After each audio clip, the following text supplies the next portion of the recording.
Welcome to another episode of TLP's 10 out of 10. And today we have with us London-based designer Neil Austin, who is an award-winning lighting designer, works internationally on different plays, musicals, opera, and dance shows. He has been the recipient of 3 Tony Awards, 2 Olivier Awards, 1 Drama Desk Award, 1 Helpman Award, 1 Outer Critics Circle Award, 3 Nights of Illumination Awards, and 1 What's on Stage Award. Amongst other achievements, he's a fellow of the Guildhall School of Music and Drama in London, and in 2019 was named by Variety magazine as an elite artisan. Up until the lockdown began, you could have seen his latest work on Broadway with company at the Jacobs Theatre, in the West End with Leopoldstadt at the Wyndham's Theatre, and internationally at multiple venues with his design for Harry Potter and the Cursed Child. Welcome, Neil Austin. Hi, how are you, Mark? I'm very well. How are you doing under the circumstances? Good, thank you. You know, the hair's growing. It's really, I wish we'd done this earlier in lockdown when I looked a little bit neater, but now for posterity, I've got the biggest sideburns known to mankind. Barbershops are not yet open in London, obviously. They really aren't. Let's put a timeline on everything. Well, great to see you. Thanks for finding some time for us today. As you know, we've got our 10 questions, the 10 questions we're asking to everybody.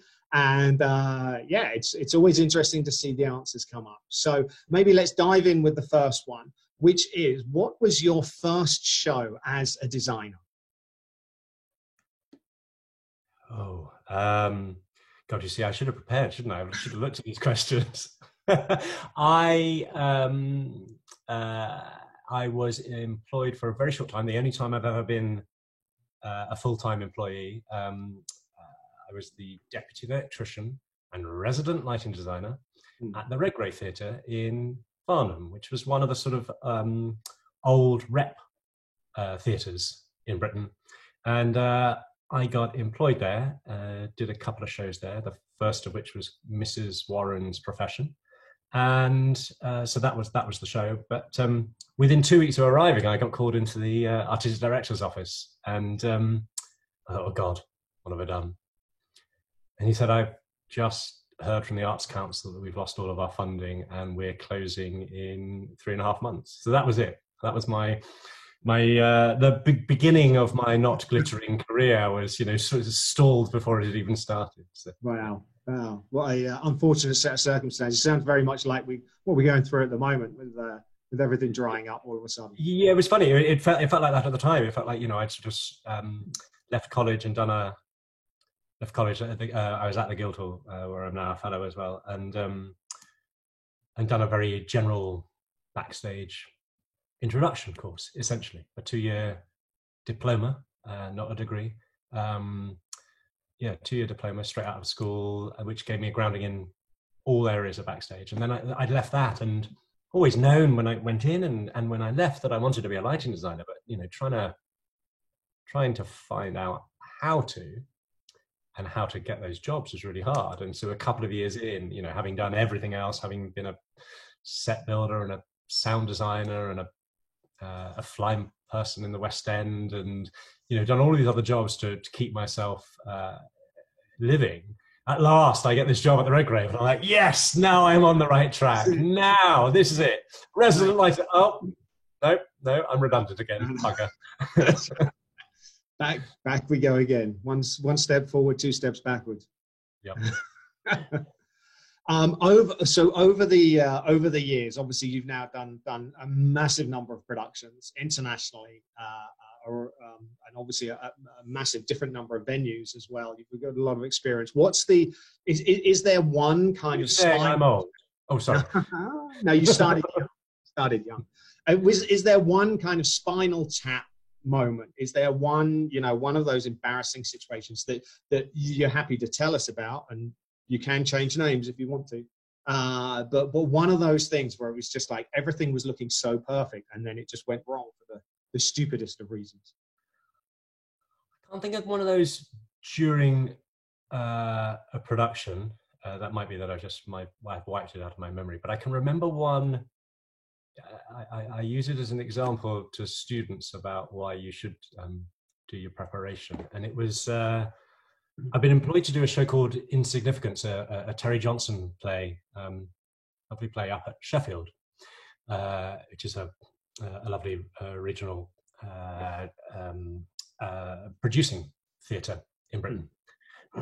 And, you know, as ever in this industry, you're always juggling so many jobs at the same time that, you know, there's no time to prepare. You're busy doing Monday to Saturday on the show, and on Sunday you're working on the next show, drawing the design. And anyway, there I was in previews for whatever piece it was, and the director of Insignificance said, really like to be able to show you the white card model design with a designer, and could you come over tomorrow morning?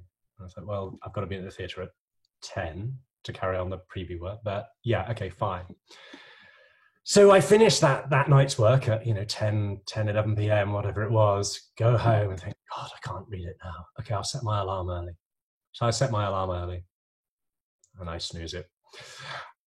And then I get up and I think, crikey, I haven't quite got enough time to read this. So I'm desperately reading the play, and it's Joe DiMaggio, Marilyn Monroe, Senator McCarthy, and Albert Einstein in a hotel room.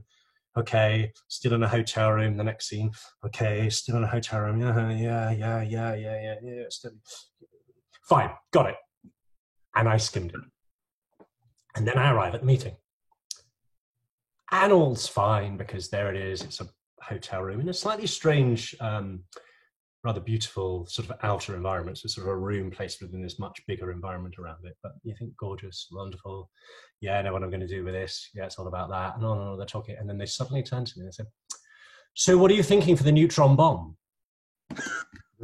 And on the very last page of the script, after the last line written, there is the stage direction that says, Marilyn Monroe imagines what Albert Einstein has just described and imagines the devastation of a neutron bomb.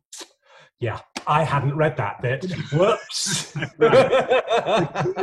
Always read the play. That was a moment of embarrassment, I tell you. Don't hit snooze. Yes. So I obviously that's a piece of advice you've given to somebody, as you say, but professionally or otherwise, what's the best piece of advice that somebody has ever given you? Well, I mean, the counter to that is Mark Henderson's advice to me used to be, why read the play? You're going to see a run through anyway. Right.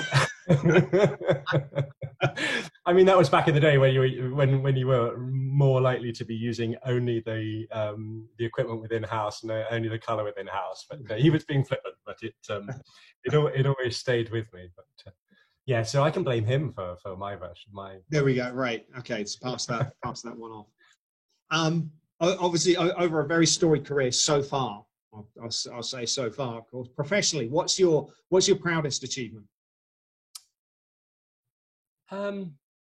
There are shows that I'm very fond of in that I remember. I mean, the strangest thing about this industry is there's no record of it. It is ephemeral. It's you know, apart from the new thing happening, the NT Lives, the idea that you're sometimes broadcasting, sometimes theatre is broadcasting into cinemas, and there is some form of archive. Really, in general, there's no archive of it. So those shows I'll keep to myself, but there is one that in amongst them that I'm massively proud of,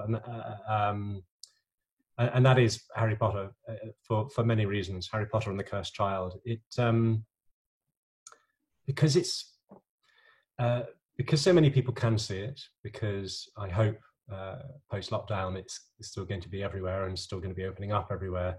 But it's a love letter to theatre in general. The storytelling, the way that we've staged the piece is not trying to compete with the film's visual world that they created. Instead, trying to rely on the audience's imagination and engaging them with their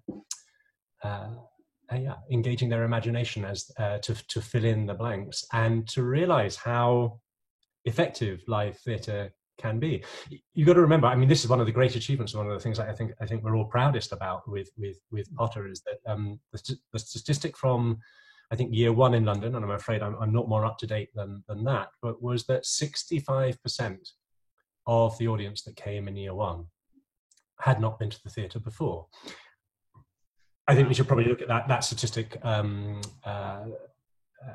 question it slightly. Certainly their email address did not exist on any other theatre's booking list. Let's say that was the certainty within that. So it was attracting an entirely new, less theatre savvy audience, and from anecdotal and factual evidence, a much younger audience. You know, it was an audience of all age groups, but predominantly there was this sort of age group who grew up with Potter. They were the kids who were the same age as the people in the books each time they were published. She very cleverly carried on publishing, and those children were always the same age as the children in the books. So they were growing up with the books, and they're the age group. They're the age group I think now are 29, probably. Right. Maybe they're 30 this year actually, and they feel they have the most ownership. But it was that age group who was coming in amongst everybody else in massive amounts. And you know, in theatre, unfortunately that is an unusual demographic often. And so it was glorious to see first-time theatre goers, young theatre goers in a theatre, and knowing that you were very happy that this was the piece they were watching, because it was something that showed theatre at its best, at its most imaginative, at its most wowing. The great thing about it is 25% of that 65% then booked for something else in theatre. Right. Now that is the achievement of Harry Potter and the Cursed Child. If it has any legacy at all, it's that. And yes. I suppose just like with Jo Rowling making new generations read and become interested in reading, her legacy in theatre is that she's introducing a whole new generation to the glories of live entertainment. Live theatre. That is fantastic. Yeah. And it's happening around the world, obviously. I mean, as you say, you know the statistics from London, but I'm sure that's a phenomenon that will repeat. Yeah, we've got London and New York and San Francisco and Australia and Germany, which was in previews and about to open just before lockdown. But you know, they will hopefully all open up, and then after that we've got Toronto coming, and then more in the offing, about which I'm allowed to say very little. I'm sure, with it being such a global phenomenon from the books and the movies. There's demand from all over the world to, yeah, exactly. Which is, it's a very unusual that theatre has such a that kind of property that everyone wants. There are not many in a generation. Hamilton, I think, is one of them. Although I think Hamilton might not, might not translate to quite so many nations. You know, the whole world has heard of Harry Potter. Right. Yeah, it is truly international. That's fantastic. No, congratulations, and obviously you've won several awards for it as well. So. Yeah. I mean, I suppose the thing to say about Harry Potter, about why to be not just about that, is also that that it created a huge amount of challenges. The challenge with Potter, what I am allowed to say about it is the challenge is what you're not lighting, what you're not revealing to the audience. And what we were very certain about from the first moment was that this wasn't a piece where you could ask the audience to suspend their disbelief to believe in moments of magic. It had to be. It had to be moments where they sat there and went, "What? How did that just happen?" I know how that happens in film. That's post-processing, CGI, or the rest of it. That's trickery. But what have I just, how did you, I don't understand, how have I just seen that in front of me? What was also interesting about it is how many, you know, old theatrical hands sat there going, I had one very annoying designer friend from America sit next to me when we were doing it on Broadway, and he sat next to me throughout the entire thing, enjoying it, but going, I know how that was done. I know how that was done. Right. And then we got to the most simple moment in the show. And he was like, how was that done? How was that done? Tell me, tell me, tell me. I still to this day haven't told him because I was like, yes, sod you. Even you are wowed by one moment. That's perfect. That's perfect. And of course, I've had the privilege of being able to go and see the show when it was opening in London, and just to say to everybody, it's phenomenal. If you haven't had the chance to go see it, it's absolutely worth going to see. Even if you're not a Potter fan, just seeing it for what you say, for the magic of the theatre and the magic of everything that's been brought into it, the magic, the technology, the art. It's a phenomenal show to go and watch. It really is. So yeah, well, thank you. You provided so much of the gear and worked so hard on. Well, we worked so hard together on finessing and honing. That make it happen. The equipment to make that show happen. Yeah, yes. A lot of very specific stuff. Thank you. Yeah, no, it's a pleasure, absolute pleasure. So aside from obviously all of these different shows that you have going on, what do you like to do in your downtime? Oh, I love to be the one place I'm not when I'm in a theatre, and that's outdoors. That's been particularly hard in lockdown. Is the sort of has been the lack of outdoors, and especially living in a city, which is expedient for your work, but when everything slows down in a city, the charms are few.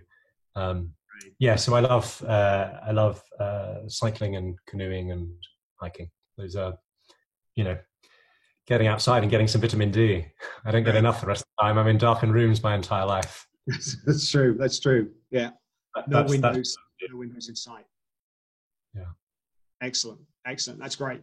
Of all of the venues that you've worked at around the world, do you have a favorite venue? Yeah, I do. I mean, there are many that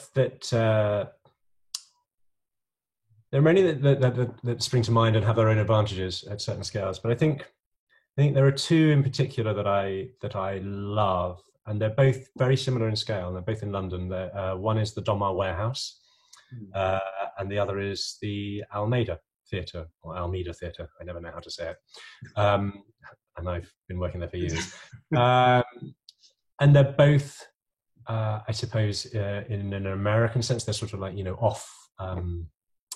They're off West End. They're that off Broadway scale of venue. They are both, to a certain extent. There's a bit of public funding there, not much. There's a little bit of local council funding. There's philanthropy, private and corporate, but and there's a big expectation that the ticket sales will also sustain those venues. But what's the same about both of them is they're both sort of about a 280 to 320 seating capacity, and there's something about that capacity that, although whilst not commercial enough to be able to survive on ticket sales alone, like a show in the West End in a 1,400 seat venue could do, there's something about that scale that is the most rewarding to be an audience member in. I think from talking to actor friends, so definitely to be an actor in, and certainly to light in as well. There's something about that scale that is any one of the people involved can use a tiny gesture. The actor can just do the slightest raised eyebrow, drop their voice to the smallest whisper, and yet everybody can still hear them. Everyone's still close enough around. The Donmar especially is it's a thrust venue. It's the perfect sort of square thrust venue. So that means for all your non-theatre peeps, that's the stage sticking out into the auditorium, and the audience sitting 3 rows on the side here, 4 4 rows on the back there, and on the upper level as well. And so there's no one who's more than 4 rows away in that venue. And so the same thing, a single light at 20% at the right angle in the right scene for the right moment is enough. Right. And sometimes scaling those images, those ideas up is hard in a bigger venue. And sometimes in that venue, you can, I don't know, the gestures you can make are just like with the actors, they're small and they're very rewarding. And so it feels quite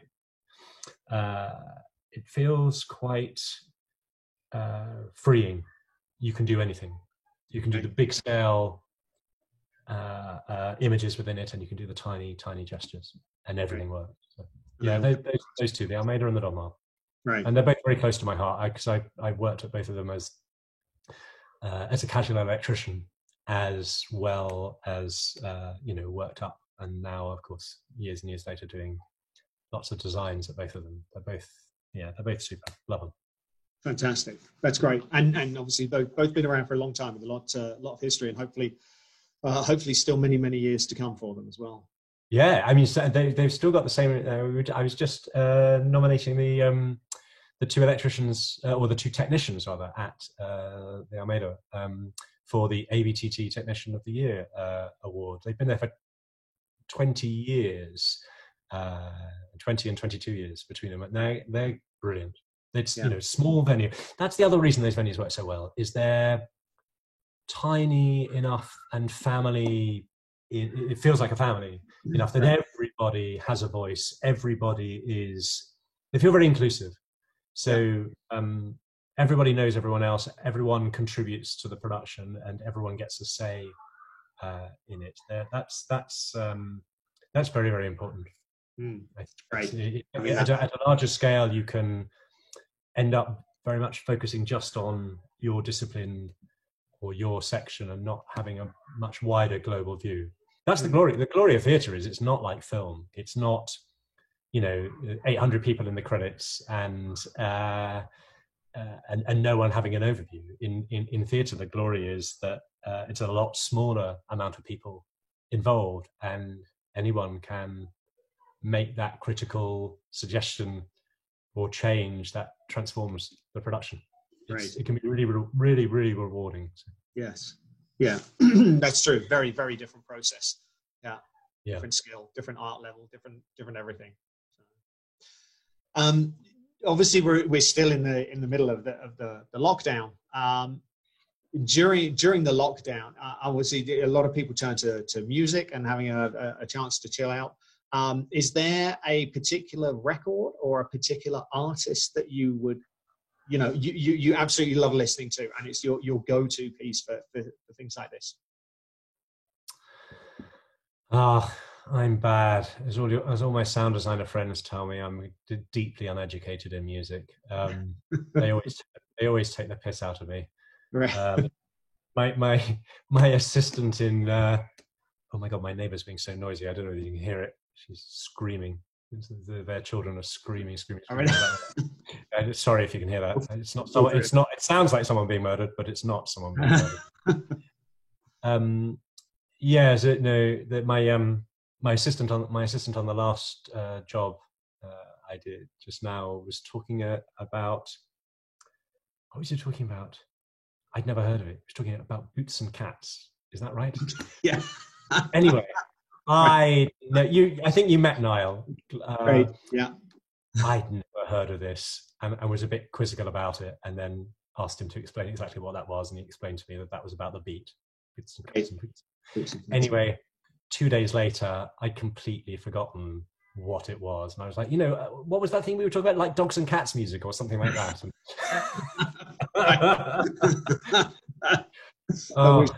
There was a moment. Yeah, there was a moment of discussion with some sound designer friends of mine, the Ringhams, who are brilliantly musical. In fact, were part of a band themselves, and they were talking about Public Enemy, and I said, "Who's he?" Right. So that was my first night present from them, was a CD which remains just out of sight up there, unwrapped, 10 years on. Right. Sorry, still wrapped rather. 10 years on. It's on the shelf. One day I'll get around to it. One day. Maybe not that. No, in lockdown, I've been reading a lot, and a lot of stuff about theatre and Broadway, which has been nice to get a chance to actually read around your subject a bit. But crazy stuff like, sorry, they're all here on my desk. This is terrible, but like theatre lighting in the age of gas. I tell you, this one's going to be a bestseller. It's a real page turner. Wait for it though. If you thought that was specific, what about this one? Who even knew that lighting the Shakespearean stage, that there would even be that much to say about it? Who knew? Wow. Theatre of Fire, special effects in early English and Scottish theatre. Those are the sort of things I've been going through. And that, along with some brilliant biographies. I don't know if you've ever read Moss Hart's autobiography called Act One, which is where he's writing about his the beginning of his career that led him onto Broadway to write Once in a Lifetime, which is glorious. And I'm working through Michael Blakemore's Song of Spider-Man. Oh my God, this one is absolutely riveting. I haven't got the other one here, Razzle Dazzle, which is by Michael Riedel from the New York Post, and it's all about why how the Schuberts and the Nederlanders got to be the great theatre owners that they are. So yeah, there's a whole. I've got many on the go at the moment. So lovely to get time. They've been sitting on my shelf for probably most of the last decade, a lot of these, and so it's nice to at last get some time to read them properly. Great to get through them. I thought I was going to have to wait till retirement. Right. Something to be said for the lockdown, having a positive. Yeah. Looking back on your career, and obviously almost a full start right there at the beginning, and everything you've gone through. What if you could wind back in time and give a piece of advice to the teenage Neil Austin? What would that be? Work harder at school. Do something else. Sorry. Is that no? I mean, yeah, that was never going to happen, was it? I wish the internet had existed when I was starting off. It would have been so much easier to find other people, find other designers, get in contact with them, find young directors, young lighting designers, young designers rather, to make connections and start your career. I think, I think the one piece of advice I would have had was it's going to take you so much longer than you think. Right. It's tempting. I mean, I remember leaving college and saying I'm going to be at the National Theatre within 5 years, and it took me 7. But even that, I now look back and I'm like, what did I do for those first 5 years? What was I? They were all, you were putting out all these different feelers, and eventually you sort of make it. Yeah, it's a vocation. It's a calling. It's not necessarily a living. Right. But there's that's true. Look, I always loved it. I always did. I would quite happily spend evenings watching theatre still, and you need that kind of love for it. So I think whenever I talk to students, I'm doing a lot of student Zoom meetings at the moment with different colleges in the US and the UK and universities and stuff, and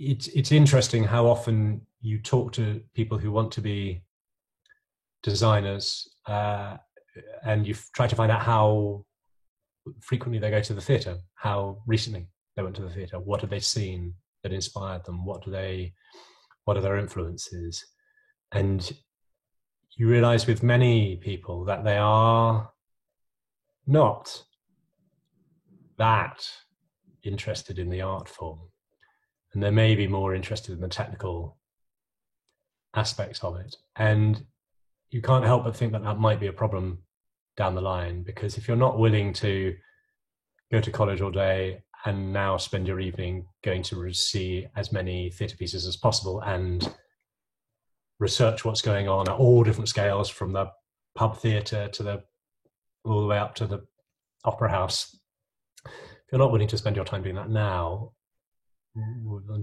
doubt whether you are going to be, 20 years into your career when that's the amount of time this industry takes up out of your life. You have to love it. It's not something you could do half-heartedly. The amount of money it pays is minimal. You need to overlap shows. And as a lighting designer, a sound designer, or a video designer, more than any other creative, you will spend all your time in tech, because essentially the money you're getting is for your creation time during tech. And so, if you're not willing to spend the time there now, then you won't later. So that I think would be my advice to other people. Make sure you really love it that much, because this is not easy. It's not easy for your partner. It's not easy for anyone around you to understand why you spend so much time in this darkened environment. Right. Make sure you love it. That's very good. No, that's right. I mean, fully, you're right. I think you can ask anybody who's in the industry and has been in for a long time. You're right. It's fully immersive. That's for sure. Yeah, and that's what's bad about it. It's not fair that it's like that. I don't think. I think if it were possible to make it a 9 to 5 environment when you're not in performance, that would maybe be helpful for all of us, for all of our creativity and all of our lives. Certainly that would be helpful. Unfortunately, theatres, when they're empty, are super expensive when they don't have an audience in them paying to come in. They are the single most expensive thing on the account book. So we're cheap, and we do all our creation at that moment in the theatre, so we have to be quick and we have to do it at all hours. So yes. Yeah. I mean, it's got better. Thank goodness for union protection. Thank goodness for the EEC. Oh, yeah. Sorry, Britain's just been stupid enough to get out of that. But when I started in the industry, you'd start at 9 a.m. in the morning and you finish at 11 p.m. in the UK. And luckily, the 11-hour overnight break rule came in. Thank you, EU. So then we had to end at 10 p.m. And I remember everyone thinking, oh, we'll never get everything done. It'll never. It does, and it still happens. And we all get a much better overnight break. I still think America needs to sort that out. Stop doing 8 a.m. till midnight days. Those 10 out of 12 days in American theatre are killers. That needs to get banned. I mean, you have so much union protection in the US, and yet that's allowed to happen. What the hell? Yeah. Stop it. It's killer. Those are the two most dangerous hours, 10 p.m. to midnight in any technical rehearsal on Broadway. Those are the two most dangerous hours and the two most useless hours. The least amount of work gets done, the least clarity in decision-making is at those moments, and the most accidents happen at that moment. Stop it. Your voice has been heard. There we go. If you could have the chance to sit down for a cup of coffee or a glass of something with any one person, either living or dead, who would it be?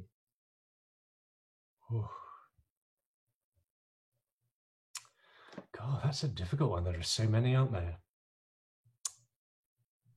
I would love to go.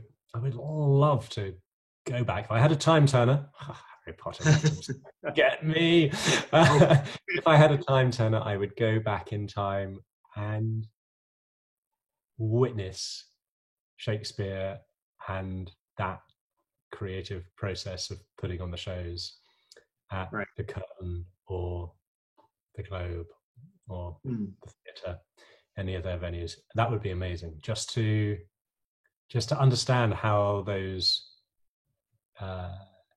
pieces came about. I think that would be very exciting. Right. Yeah. That's absolutely. So I'd be able to come back and say, "See, I told you he wrote them." Right. Will you stop saying he didn't? It's so classist. Set the record straight once and for all. Yeah. Someone needs to do it. So yeah, I'm going to do that. I'm going to go back. I'm going to go and meet Shakespeare, check that he wrote them, and watch his process. How about that?